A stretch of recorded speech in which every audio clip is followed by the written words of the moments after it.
We're talking to Mr. Richard Simon. The profile is on his experiences being incarcerated in the penal system and on death row 16 years out of the 25 years and 4 months that he spent in the prison system. Of course, Richard, we were talking about some of your experiences and et cetera. Let's pick up at that point and continue. Okay, well, way back when, 1980, it was long before the gang situation got established. So you was free, you had to stand on your own back then, what I'm trying to say.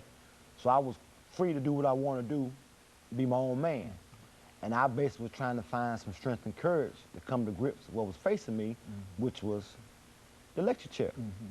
And so I spent a lot of time myself studying, reading, trying to come to grips. Like I say, as we say, looking into the mirror.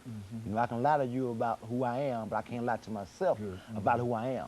So I was trying to get some understanding about how did I get here, and how can I be a man and walk down that walk. You know, we all hear about that last walk, so I'm thinking about stuff like that.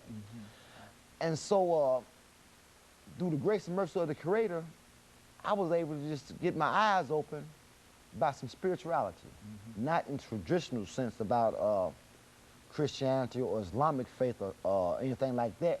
It's the fact that a higher power. That's how my initial induction came into trying to serve the Creator, a higher power. I talked a lot of nights talking to him about why me, how can I change that night, which I couldn't. And so slowly but surely I began to grow up, like you say, in maturity, because I didn't get my chance to mature before because I was out doing other things. And I started making better choices for myself, you know, and back then a lot of people would come in like volunteers. And they would say things, oh man, you too young, man, we're gonna get you off death row. That's what I wanna hear. So anytime people would say something good, they're gonna help you, that's what you flock with. I wasn't flocking to the people that say, oh man, we're gonna keep you here and keep you in trouble. I was flocking to the people who said they can help me get some help. A lot of people took some time to really say, okay, Richard, you're a nice person. You made a bad choice, but you're still a nice person. You know, there's some redeeming qualities to you. And I latched on to that, and I tried to build on that because in my heart, I knew I was gonna get executed. And I wanted to prove to my mom that, hey, it wasn't your fault. I did it to myself, but these are the lessons I learned from you. So I spent a lot of time writing and trying to put into practice what we say to people. And slowly but surely, you know, I was able to grow up. You know, months became years in prison. I had been in like 5 or 6 years, and I embraced the Islamic faith.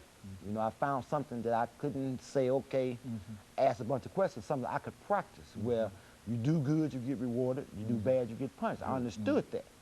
And so during the Islamic faith, I was able to do some things to grow up more. And people say, how did you do 25 years and 4 months in prison? I done it day by day. I didn't do it all at one time. As for how I did it, if you asked me 25 years ago, how was I gonna do this time? I said, man, I can't do it. I can't do it, you know. But a journey, as we often hear, a journey of 1,000 miles starts with one step. And I try to make good steps to where, okay, I can say, okay, I'm making good choices to my friends, to my family. Those who took the time to come visit me, I try not to get in trouble. All the stuff I could do to prove my worth to myself, to my family, to my Lord, I try to do those things. And through the grace and mercy of the Creator, I grew up to be a man, the one that can say, okay, I got conviction, I got principles. And I was able to do time to a point to where when I had to make a decision, I didn't make no decision based on desire. I tried to make them based on logic, education, and rationale. And see, that's how you got to make, we all got free choices. We got consequences to our choices. And I knew that I made a bad choice. These are the consequences of a bad choice. So I tried to make better choices because as when we're young, I'm sure you know this term, slippers count. When you shoot marbles, when that marble falls in your hand, that's your shot. So I'm always thinking, oh, I didn't put myself in this jam, but I won't do it again. And then, oh man, I think this is about 84, 85. You know, they had the big riots in 85. All this went on. I mean, TSP was booming. The murder capital of the penal system per 100 men, you know what I mean? It was all that, you know what I mean? I'm thinking, oh, I ain't with this here. I don't want no part of this here. And they would tell me, say, man, just keep your nose clean. That way, when it come time to go for some clemency to the governor, he might spare your life. I said, okay, you know, I ain't got no problem with that because I didn't want to get executed. And then I think it was in 1989 or 90, they actually changed the law about, I ain't gonna say change the law, but they started applying the law as it should be applied about the aggravating circumstances opposed to the mitigating circumstances. They created the death penalty statute, quote unquote, for the worst of the worst. Somebody who got 10 to 15 murders. Somebody, quote unquote, Charles Manson. Not for a first time offender or someone who tripped and the gun went off, but, you know what I mean, they got, I don't like to use this term, but a simple murderer is not for death row, because a lot of us believe a murder is a murder. I'm not rationalizing, I'm just saying that's what the law says. And so I kept trying to, in my heart, put myself in a position to get some help. And then, I don't know how it happened, but the Supreme Court said, in applying the death penalty statute, you know, you got, some people should be there, some people shouldn't. And they said Richard Simon never should have been put on death row. And it was like they mailed me a life sentence in the mail. After all these years of saying I don't want to do no time, I was actually going to get off death row with no help from no lawyer. No, I'm not going to say no help from no lawyer, but it wasn't like in a traditional appeal. It was just like it came from a prayer answered. So, oh man, I'm stepping high, Dr. Haney. When they said it was time to go, that I was going, boom, I was off death row. It was like, man, after all them years of being on death row, preparing to die, it's okay, now you got to go live in prison, which was another culture shock in itself. But I, my family, my friend, we got what we had all prayed for. My life was spared, so to speak, from the old squawkers, they used to call it. So they sent me down to the general population. Now, make no, don't forget, now I've been locked up in a controlling unit for 16 years. I'm like a dinosaur. You know, I'm not like the population of the old. They got new population now. It's an institution. So I get out. I think it was May 26, 1995, on a Friday. I got out, went down to the Riverbend Unit 6. I was out. But excuse me, had a life sentence, which in many instances was a lot heavier than a death sentence. Because you know, for a death sentence, all you gotta do is die. For life, you gotta do it every day. And back then, I had one of those warrants to where you, it took close to 30 years to build it before they adjusted sentence and that kind of stuff. And it was kind of depressing to be off death row to where everybody had spirituality, everybody had camaraderie.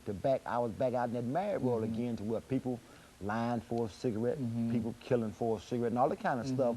I was thrust back in as that brother said, Abbott, in the belly of the beast. And believe me, that's what it was. You know, if you don't know how to do time, you end up doing bad time. It took me a long time to really learn how to do time.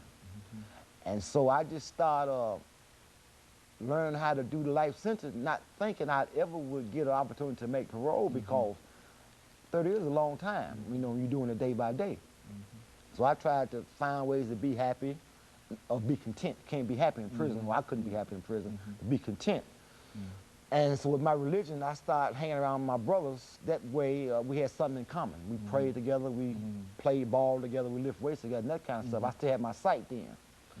And so during that time, I still was, like you say, was learning how to do this time. And slowly but surely, I still was putting some on my involvement in being a man. So this was in 95, so I'm 35 now. I've been in prison, like I say, 16, 17 years. Tired of being in prison, but who can I talk to, because I'm guilty as charged. So I'm just doing time. I got a parole date now, but it's so far off, I'm still just doing time, doing it day by day. I'm trying to live right, because as I said, as I was preparing to die, I picked up skills on trying to live. And I was blessed to meet a lot of good brothers who had got past all that penitentiary mentality and just was trying to be men. You know, like I say, a lot of times they say that people come to prison and pick up a Bible or Quran, but the Creator is going to show you how to be responsible and be respectful.